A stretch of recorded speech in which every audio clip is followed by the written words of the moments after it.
Assalamualaikum warahmatullahi wabarakatuh. Halo semuanya, jumpa lagi dengan saya Chow Sing Sing, kurator dari podcast Horror Night Story. Halo, apa kabar semuanya? Semoga kalian semua sehat-sehat ya. Dan seperti biasanya, pada malam hari ini saya kembali dan akan menghadirkan sebuah kisah mistis untuk kalian semua. Kisah mistis kali ini ditulis oleh Mas Indrawan melalui Twitternya. Dan ini menceritakan, kalau bisa dibilang ya, apa kesedihan lah ya. Oke, daripada kita berlama-lama, mari kita simak ceritanya. Aku termenung menatap beberapa lembaran kertas yang tergeletak di lantai tepat di hadapanku. Kepala ini terasa mumet. Heran sekali, kenapa sulit amat untuk mengingat dan menghafalkan deretan angka yang tertera di kertas-kertas itu. Tadi, Eyang menyerahkan lembaran-lembaran itu kepadaku supaya aku mempelajarinya. Ini dikarenakan akibat kebodohanku sendiri yang selalu salah dalam memilih dan mengambil kertas yang ia sebut sebagai uang. Menurut dia, seharusnya aku mengambil kertas yang memiliki warna biru atau yang berwarna merah saja. Tapi aku ini buta warna. Satu-satunya metode termudah bagiku untuk mempelajarinya yaitu dengan cara menghafal jumlah angka yang tertera di lembar uangnya. Eyang mengajarkan kalau aku harus menghitung dulu angka-angkanya. Jika di depannya ada angka 5 lalu diikuti 4 angka kosong di belakang, atau ada angka 1 dan terdapat 5 angka kosong setelahnya, maka uang itulah yang mestinya ku ambil. Sayang sekali, diriku ini pun tak bisa menghitung. Eyang jadi frustasi. "Tolol kau!" makinya kepadaku. Dia tak mau tahu. Aku tetap dipaksanya untuk segera pandai dalam mengenal uang, bagaimanapun caranya. Ku coba lagi untuk menghitung dengan menghafalkan angka-angka tersebut semampu kapasitas otak di kepalaku ini. Pusing aku. Hatiku jadi geram. Saking geramnya, ku remas kertas-kertas tadi dan ku hamburkan begitu saja. Masa bodoh lah dengan Eyang. Ia taunya hanya tinggal beres dan marah-marah saja. Sudah lama aku muak dengan ini semua. Muak dengan tempat ini. Muak dengan tugas-tugas membosankan yang harus selalu aku lakukan. Aku pun lelah, merasa jenuh tinggal di pondokan yang selama ini menjadi tempat diriku bernaung. Ingin rasanya pergi sejauh mungkin, sebebas-bebasnya kemanapun aku suka. Tetapi Eyang memperingatkanku, sebelum dapat keluar dari tempat ini, aku harus berlatih dahulu hingga benar-benar pandai dan ahli. Jika diriku sudah menguasai keahlian dan kepandaian yang seperti Eyang ajarkan, nantinya akan ada orang yang mau mengadopsiku, sehingga aku pun bisa ikut pergi bersama orang itu. Makanya, sambil menunggu, aku harus banyak berlatih dan belajar agar kelak tidak mengecewakan orang yang mengadopsiku. Pelajarannya bukan hanya mesti mengenal nominal angka-angka seperti yang aku sebut tadi, tapi ada juga latihan berupa praktek langsung di lapangan. Dan dari hasil pelajaran yang telah kulalui, menurut Eyang, aku terlalu bodoh dan belum pantas untuk diadopsi saat ini. Bukan cuma diriku saja sih yang bebal. Masih ada belasan lagi teman-temanku yang bernasib sama denganku, yang bercokol di pondokan ini. Kami semua sama-sama harus giat belajar, dan sama-sama pula menanti masa-masa yang bisa dikira segera hengkang dari tempat di tengah hutan ini. Suatu kali pernah kami dikumpulkan di dalam satu ruangan oleh Eyang. Di situ kami semua disemprot habis-habisan oleh beliau. Dia menyebut kami ini hanyalah ampas, tidak berguna dan terlalu tolol. Sampai-sampai tak satu pun dari pelanggannya yang mau membeli kami. Loh, memangnya kami ini barang dagangan apa? Pikirku. Dulu, pondokan ini sempat ramai penghuni di dalamnya. Bangunan yang berlantai 2 ini pun sesak dan penuh kala itu. Bahkan, aku hanya kebagian tidur di bagian tangga saking ramainya. Seiring jalannya waktu, sedikit demi sedikit, mereka pun keluar dari pondokan karena ada orang yang mau mengadopsi. Makin banyak penghuni yang dibawa orang, Eyang malah makin senang. Mukanya yang jelek itu cengengesan tanpa henti. Biasanya, setelah banyak yang telah diadopsi, Eyang akan mendatangkan lagi penghuni yang serupa kami ini di dalam pondok. Heran juga aku, bisa dapat dari mana dia. Sampai akhirnya hanya kami yang tersisa, yang ia sebut sebagai ampas, karena tak ada satupun yang tertarik untuk mengadopsi. Seingatku sepertinya aku sudah berada sangat lama di sini. Entah semenjak kapan. Tahu-tahu aku bertemu dan dibawa oleh seseorang yang menjuluki dirinya sendiri sebagai Eyang. Awalnya si Eyang ini terlihat baik hati dan sangat melindungi. Lama-lama ketahuan juga sifat asli beliau yang sebenarnya. Dia sangat jahat. Kami semua dilarang keras untuk keluar dari pondokan kalau tanpa sepengetahuannya. Kami bisa keluar hanya di saat jam praktek di lapangan tiba. Di luar waktu itu kami diwajibkan untuk tetap berdiam diri di dalam pondokan. Sebagai antisipasi demi keamanan kami, Eyang telah menaruh 2 penjaga di depan pintu masuk pondokan. Kedua penjaga itu memiliki postur tubuh yang tinggi besar dengan pakaian serba gelap. Mata mereka memancarkan sinar seperti api. Tersembul pula sepasang taring panjang dari bagian bawah gigi mereka. Masing-masing di tangannya memanggul sebuah pentungan besi berukuran raksasa. Aku tahu mereka ini adalah makhluk dari jenis genderuwo yang hidup di sekitar hutan ini. Mungkin juga mereka sudah menjadi peliharaan Eyang.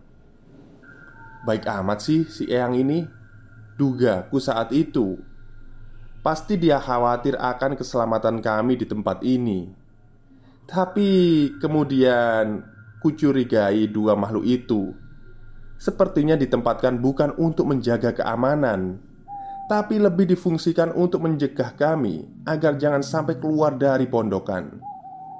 Ya, begitulah kesimpulan yang kudapat ketika terjadi suatu peristiwa yang merenggut salah satu nyawa penghuni beberapa waktu yang lalu. Kedua penjaga itu sangat kejam. Dia menghajar si penghuni yang bernasib malang hingga tewas. Disinyalir kalau dia sedang mencoba untuk melarikan diri. Nahasnya, dia keburu ketahuan dan hidupnya pun berakhir saat itu juga. Setelah kejadian itu, tidak pernah ada lagi yang berani mencoba-coba minggat dari sini. Perlakuan Eyang kepada kami pun tak kalah kasarnya, terutama bagi yang isi kepalanya terlalu dangkal untuk belajar, termasuk aku. Jika hasil kerja praktek lapangan tak sesuai dengan yang ditargetkan, maka ia tak akan segan-segan untuk bermain tangan. Tubuhku yang kecil ini pun telah puas jadi santapan amukannya. Penyebab ia selalu marah, biasanya karena aku salah dalam mengambil uang. Menurut Eyang, uang yang aku ambil itu nominalnya terlalu kecil. Yah, mana aku paham soal begituan. Aku taunya cuma ambil terus kabur. Memang wataknya si Eyang ini selalu tak pernah puas. Lagi-lagi, dia tak mau mendengar apapun itu keluhanku. Sambil menyumpahiku dengan kata-kata kasar, aku dihajarnya hingga babak belur. Untungnya nasib baik masih menyertai. Aku tak sampai mati dibuatnya. Sama juga dengan pelatihan yang sama. Jika kami berbuat salah atau sedikit keliru saat menjawab soal-soal yang ditanyakan, maka siap-siap saja sebuah tamparan akan mendarat di wajah kami. Ada kalanya juga dia malas untuk main tangan ketika sedang menghajar. Dia justru mengganti pukulannya dengan sundutan api di kretek yang sedang ia hisap. Caranya, ia sundutkan ujung kreteknya yang berapi ke kepala kami yang gundul ini. Oh, tuyul. Sengsara sekali hidup ini, menyakitkan rasa-rasanya. Tak sanggup lagi aku meneruskan pelatihan ini. Kemungkinan besar aku keburu mati disiksa eyang sebelum sempat diadopsi oleh seseorang. Di sudut ruangan ada si Ujang yang sedang melamun. Dia juga termasuk penghuni lama yang mendiami pondok ini. Di hadapannya pun terdapat lembaran uang kertas yang sedari tadi hanya dia amati. Persis seperti aku, dia juga disuruh oleh eyang untuk belajar jauh lebih giat lagi. Si Ujang ini sebenarnya kalau soal kapasitas otak tak terlalu beda lah denganku, alias sama bodohnya. Bukan cuma sama bodohnya saja, tapi bentuk fisik kami dari ujung kepala hingga ujung kaki pun nyaris sama. Dan ini bukan antara aku dan Ujang saja, tapi merata ke seluruh penghuni pondokan ini. Kami persis saudara kembar. Padahal belum tentu kami lahir dari orang tua yang sama, karena wajah dan bentuk tubuh kami ini terlalu mirip satu dengan yang lain. Leher kami dikalungkan seutas tali dengan tulisan nama masing-masing. Oleh eyang, kami memang diberikan nama yang mudah dikenali. Contohnya seperti temanku tadi yang diberi nama Ujang. Ada yang namanya Solihin, kemudian ada yang namanya Wibowo. Sedangkan aku dinamai sebagai Selamet. Yah, benar-benar absurd kakek tua itu. Selain nama-nama itu, masih banyak lagi nama-nama simpel hasil kreasi si eyang yang diberikannya kepada semua penghuni pondokan. Aku sendiri sudah banyak lupa nama teman-teman yang lain. Ku dekati si Ujang yang wajahnya menunjukkan kesedihan mendalam. Di sekujur tubuhnya masih membekas sisa-sisa dari pukulan eyang. Aku juga senasib dengannya. Faktor senasib ini yang membuat kami berdua menjadi sahabat. Aku dan dia memang jarang berbicara, karena eyang sendiri melarang kami semua untuk saling berteman. Tapi dia tidak tahu kalau kami bisa berkomunikasi hanya dengan saling menatap mata saja. Dengan tatapan mata, kami bisa berbagi cerita, sekaligus dapat merasakan penderitaan dan kesulitan di antara kami semua. Siang hari ini, eyang muncul di pondokan sambil berteriak memanggil kami untuk segera berkumpul. "Woi, bocah-bocah, waktunya minum susu," pekiknya dengan nada kasar. Ah, ya, aku baru ingat. Hari ini sudah jadwalnya untuk asupan gizi bagi para penghuni. Sesuai jadwal, setiap beberapa hari sekali kami akan mendapatkan jatah untuk mengisi perut. Kami memang tidak diberi makan setiap hari. Makanan kami cuma disediakan sekali dalam setahun. Itu pun hanya berupa potongan-potongan kecil daging hewan yang hidup di hutan. Namun, sebagai pengganti makan tadi, kami diberikan susu yang wajib kami konsumsi sebagai sumber energi dan kekuatan. Kalau tidak minum susu ini, tubuh kami akan melemah, sehingga tak mampu untuk beraktivitas setiap harinya. Seorang wanita berlenggang masuk ke dalam ruangan tempat aku dan teman-teman semua berkumpul. Rupanya yang jelek semakin terlihat buruk karena wajahnya yang senantiasa muram. Wanita inilah yang nantinya akan menyuplai kebutuhan gizi kami dengan air susunya. Saat pertama kali aku melihatnya dulu, Eyang menyuruh kami untuk memanggil dia dengan sebutan Nyai. Berbanding terbalik dengan Eyang yang kurus kerempeng, tubuh si Nyai ini gemuk dan penuh dengan lipatan-lipatan lemak di beberapa pakaian. Sejumlah perhiasan yang melekat di badannya tampak menyolok, menambah kesan angkuh pada wanita ini. Aroma tubuhnya sangat wangi, seolah-olah dia baru tercebur di kolam 1000 bunga. Tapi kalau dicium dari dekat, wanginya malah bisa bikin sesak nafas. Setidaknya lebih mendingan lah daripada baunya Eyang yang selalu berbau busuk seperti aroma kemenyan. "Ayo cepat-cepat, berbaris yang rapi kalian," perintah Eyang lagi kepada kami. Nyai mulai melepas pakaian yang dikenakannya dan segera menyiapkan bagian dadanya untuk menyusui kami. Pandangan tertuju ke arah kami satu persatu dengan ekspresi yang tidak senang. Sama seperti sebelumnya, kemungkinan besar ia pun merasa keberatan untuk melakukan pekerjaannya. Jangan bengong aja kalian, cepat berbaris. Aku sibuk banyak kerjaan, bukan cuma ngurusin kalian saja." "Ah, bocah setan," bentaknya. Kasar sekali. Sifatnya pun tak beda dengan si Eyang. Sempat kuduga jangan-jangan mereka ini sepasang kekasih, atau mungkin sudah suami istri. Sakit juga hatiku disebut olehnya sebagai bocah setan. "Brengsek," makiku.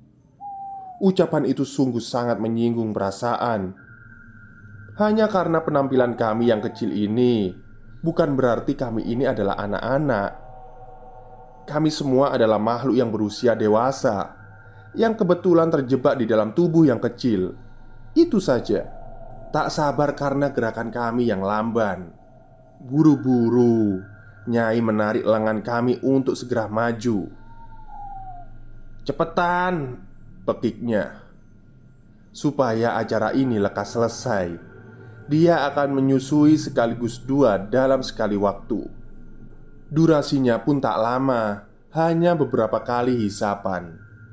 Kemudian dia akan mengganti dengan yang belum mendapat giliran.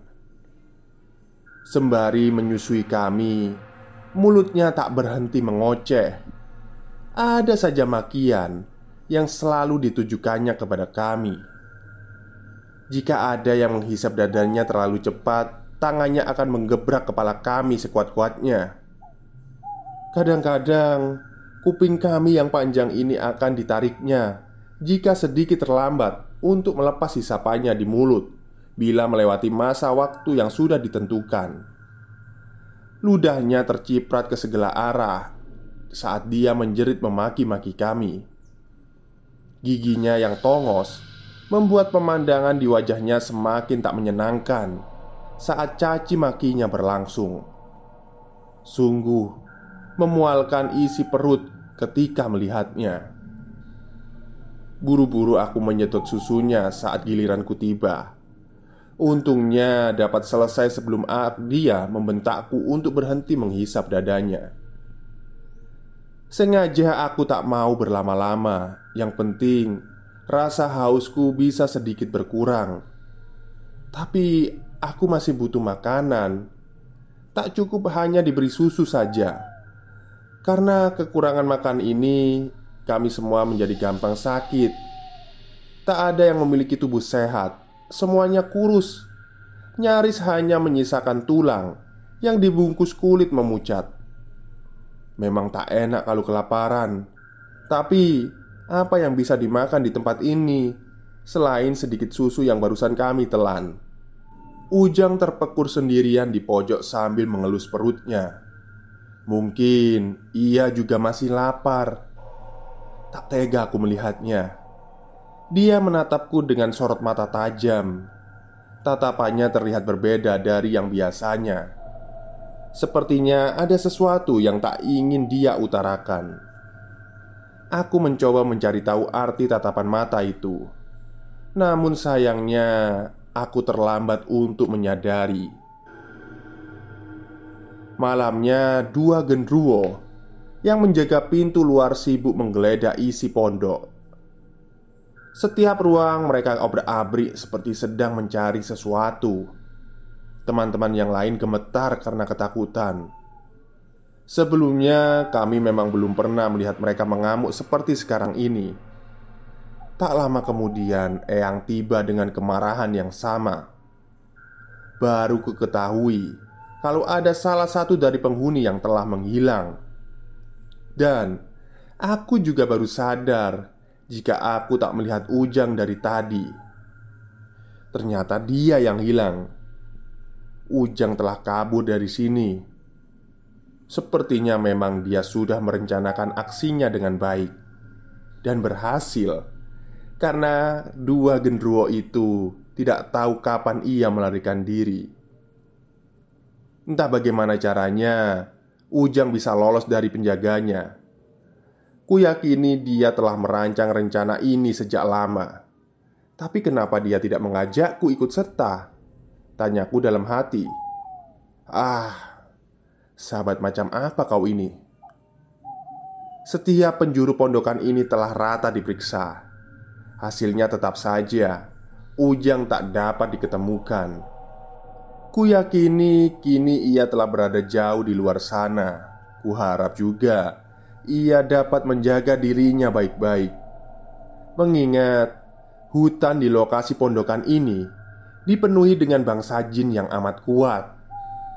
Dan setauku beberapa dari mereka ada yang bersekutu juga dengan Eyang. Dan aku cemas jika Eyang akan meminta bantuan mereka untuk mencari si Ujang. Kalau ini terjadi, Ujang bisa didapatkan, maka habislah nyawa temanku itu di tangan mereka. Ternyata mereka gagal menemukan Ujang. Eyang pun menginterogasi kami satu persatu. Ia menyediakan sebuah pecut yang akan digunakannya untuk menindas kami beserta beberapa macam pertanyaan. Dia mencurigai kami semua terlibat dalam usaha pelarian si Ujang, terutama aku, karena kata Eyang, dirikulah yang paling akrab dengan Ujang selama ini. Kemungkinan besar aku tahu dan ikut membantunya lari dari pondokan. Begitu tudingan Eyang kepadaku. Alih-alih mau mendengar jawaban, ia malah menyiksaku dengan sangat kejam. Aku melolong menahan sakit yang luar biasa. Padahal aku sudah bersumpah bahwa aku tak tahu apa-apa mengenai kaburnya si Ujang itu. Sungguh, aku sudah tak sanggup lagi. Malahan aku berharap jika si Eyang lebih baik langsung membunuhku dibanding harus menyiksa sedikit demi sedikit seperti sekarang ini. Aku tersungkur ketika Eyang melayangkan satu tendangannya yang tepat menghantam bagian dadaku. Selebihnya aku tak dapat mengingatnya lagi apa yang terjadi kemudian. Pagi-pagi sekali aku sudah dipanggil untuk menghadap Eyang. Dengan sorot mata angker, dia memelototiku dengan dipenuhi bekas kekesalan tadi malam. Mungkin saja ia masih belum puas menghajarku dan berniat melanjutkannya pagi ini juga. Ternyata tidak. Dia malah memberi sebuah hukuman lain ketimbang harus memukulku. Hukuman ini berupa sebuah tugas, semacam praktek di lapangan yang biasa aku lakukan. Menurutku tugas tersebut bakal mudah kukerjakan, tapi ujung-ujungnya aku salah mengira. Eyang memerintahkanku untuk beroperasi di dalam sebuah pasar dan harus dilaksanakan pada siang hari ini juga. Aku melongo mendengar kalimat itu. Diriku mesti beraksi di tengah pasar dan dilakukan di waktu siang hari bolong. Mana aku bisa? Jelas itu semua di luar kemampuanku. Memang aku sering latihan langsung di tempat, tapi kebanyakan lokasinya itu hanya rumah-rumah penduduk desa. Dan itu pun kukerjakan di waktu malam saja. Menyatroni pasar yang dipenuhi akan manusia siang hari terlalu sulit untukku yang masih tergolong pemula ini. Belum tentu aku bisa keluar dalam keadaan hidup saat mengerjakan tugas di sana nanti. Resiko untuk ketahuan terlalu tinggi. Aku berupaya menolak, tapi aku juga takut karena tidak melaksanakan perintahnya. Ya, tentu saja ia tidak mau peduli. Ia malah balik mengancam akan membunuhku secara perlahan-lahan jika aku berani menentangnya. Ya, baiklah kalau gitu. Mati dalam menjalankan tugas mungkin jauh lebih menarik dibandingkan harus mati karena disiksa olehnya. Dengan lapang dada, kuturuti juga permintaan Eyang. Kami pun bersiap-siap untuk segera berangkat menuju lokasi tujuan. Sebelum beranjak, kuperhatikan dengan seksama ruangan di pondokan ini. Bisa jadi ini hari terakhirku menjadi salah satu dari penghuni yang pernah mendiami ini. Teman-teman menatapku dengan rasa iba. Sepertinya mereka juga telah mengetahui kalau aku sedang merencanakan sesuatu. Memanglah, aku telah berniat untuk mengakhiri hidup pada tugas hukuman ini.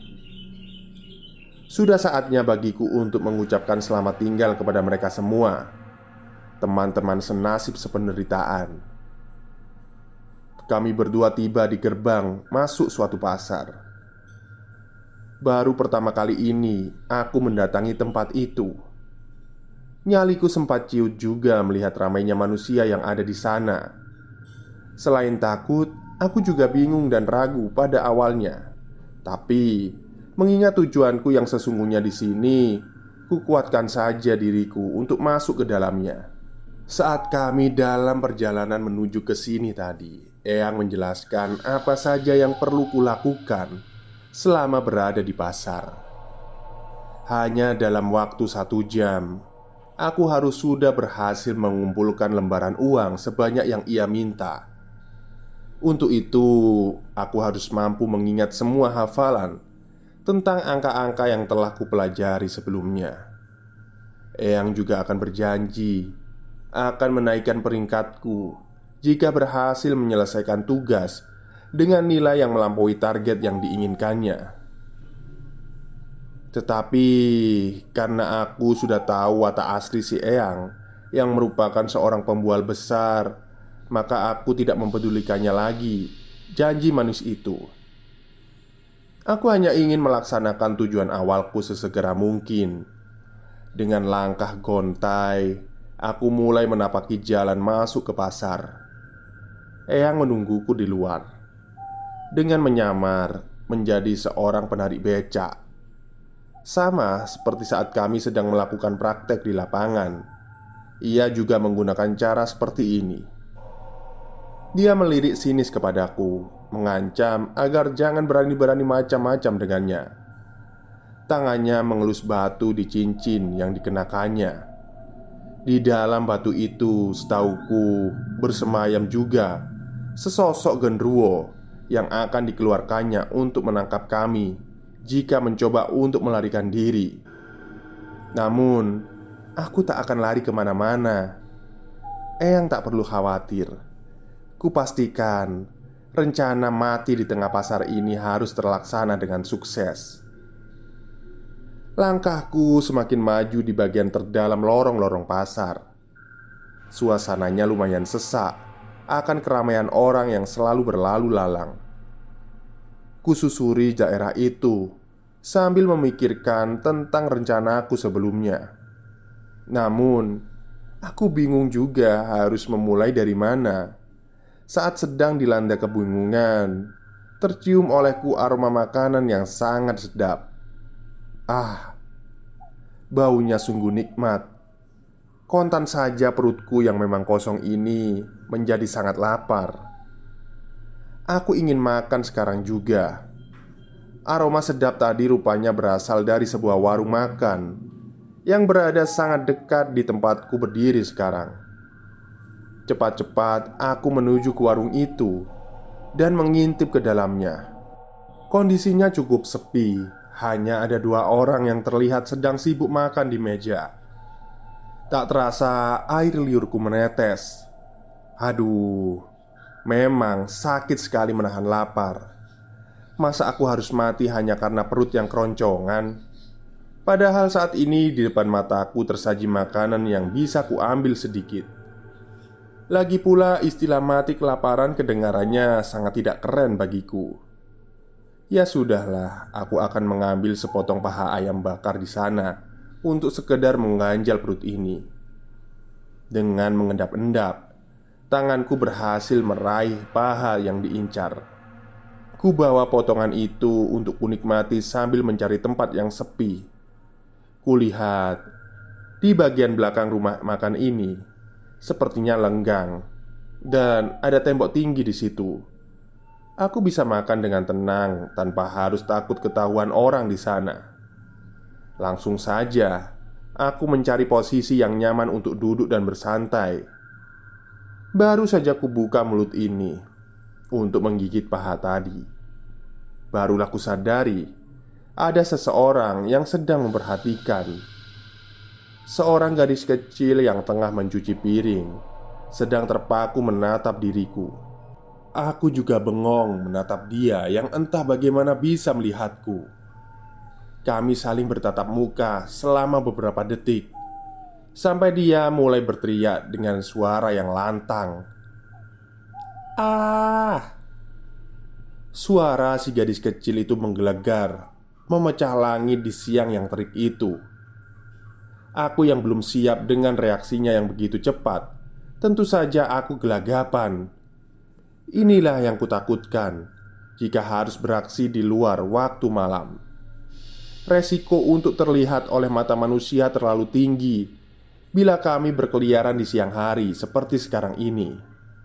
Padahal semestinya kami pantang untuk dapat dilihat oleh mereka, apalagi yang masih dalam tahap pemula sepertiku.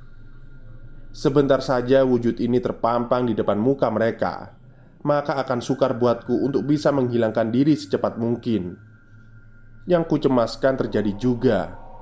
Barulah aku hendak mengaktifkan kemampuanku untuk menghilang, sejumlah orang telah muncul di hadapanku. "Tuyul, tuyul, ada tuyul!" Mereka menjerit-jerit sambil jari mereka menunjuk ke arahku. Aku terpojok. Aku juga mulai panik. Sejumlah orang berdatangan malah semakin banyak.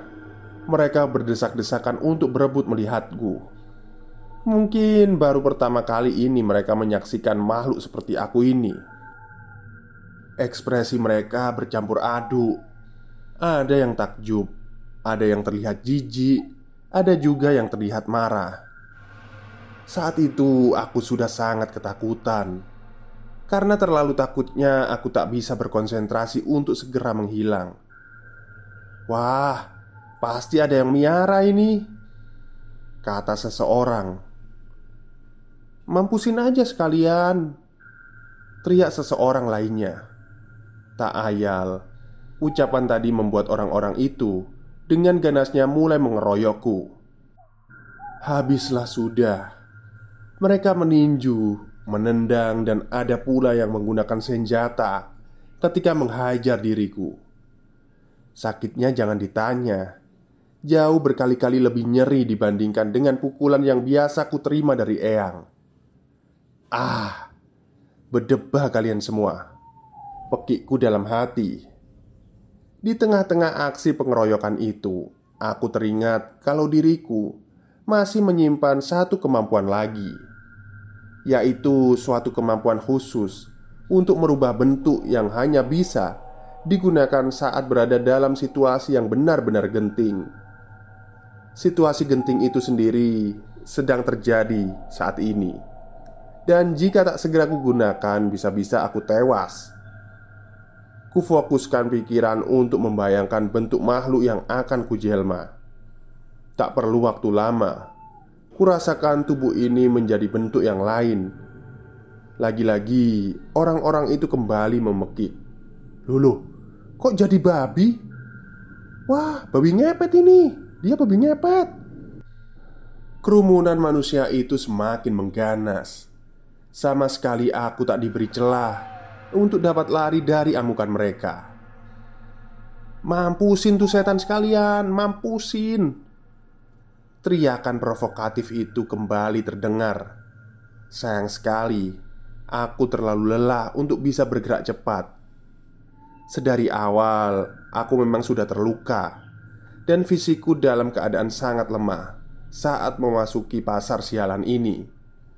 Pada akhirnya aku tak mampu mempertahankan bentuk jelmaanku yang berubah jadi babi tadi dan kembali lagi ke wujud asli. Dan kembali lagi pukulan-pukulan massa yang semakin ramai berkumpul di titik ini. Aku baru tersadar akan rencanaku di awal. Bukannya aku memang sudah meniatkan diri untuk mati di sini. Tapi kenapa aku harus melarikan diri? Ya, biarlah orang-orang ini akan memudahkan jalanku untuk mengakhiri semuanya. Aku bisa tersenyum, bahagia sekarang. Tak lama lagi penderitaan hidup ini akan usai. Digebuki secara brutal seperti ini membuat pandanganku menjadi gelap. Sepertinya aku akan segera binasa. Ya, syukur deh. Tidak, jangan. Suara Eyang mengganggu konsentrasiku. Padahal aku sudah hampir tak sadarkan diri. Saat aku memandangnya, ia sedang berusaha keras menerobos kerumunan yang tengah mengamuk itu. Kenapa Eyang? Apa ia mau menyelamatkanku? Apa dia mau membawaku kembali ke pondok itu? Oh, tidak, kataku. Aku tak ingin kembali lagi ke sana. Aku tak sudi untuk kembali ke tempat terkutuk itu. Aku tak tahan lagi harus disiksa terus-menerus olehnya. Segera saja Eyang mengangkat tubuhku yang telah lelah tak berdaya ini. Kemudian membawaku berlari menjauh dari keramaian. Sedangkan manusia-manusia itu terlihat tak rela kalau aku harus kehilangan bahan siksaannya. Mereka mengejar Eyang sambil mengeluarkan sumpah serapah mengerikan. Eyang pun berlari sangat kencang. Seisi pasar memburu kami dengan penuh nafsu. Situasi semakin memburuk.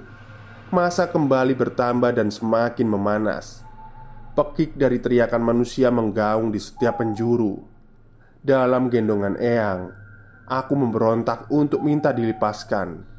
Aku juga memohon agar lebih baik aku ditinggalkan saja. Aku sangat kecewa. Ideku untuk menghabisi nyawa sendiri jadi berantakan karena ulahnya. Aku meronta-ronta sejadi-jadinya, tapi tetap saja Eyang tak menghiraukannya.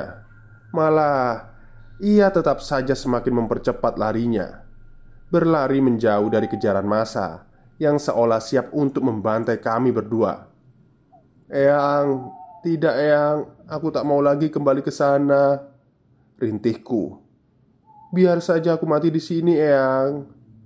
Namun, ia tak mendengar. Dan mungkin ia memang tak mau mendengar. Sekali lagi aku berteriak. Dan aku terus berteriak. Tidak, Eyang. Tidak. Selesai. Sekian untuk cerita malam ini, Sob. Aku ucapin terima kasih banyak yang sudah mengikuti ceritanya. Sampai jumpa di kisahku yang lain. Terima kasih.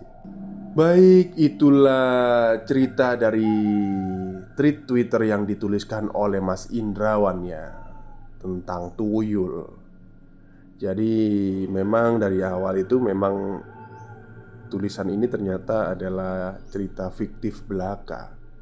Tapi menarik juga ya. Bagus kok tulisannya. Ini adalah sisi lain dari tuyul yang ternyata selama ini kita anggap mereka itu jahat. Ternyata mereka itu adalah makhluk yang juga tersakiti oleh manusia. Ya, jadi tuyul itu sebelum mereka bisa mencuri itu ternyata diajari dulu, biar tahu jenis-jenis uang gitu. Baru tahu juga sih. Oke, mungkin itu saja yang bisa saya ceritakan pada malam hari ini. Kurang lebihnya saya mohon maaf. Wassalamualaikum warahmatullahi wabarakatuh.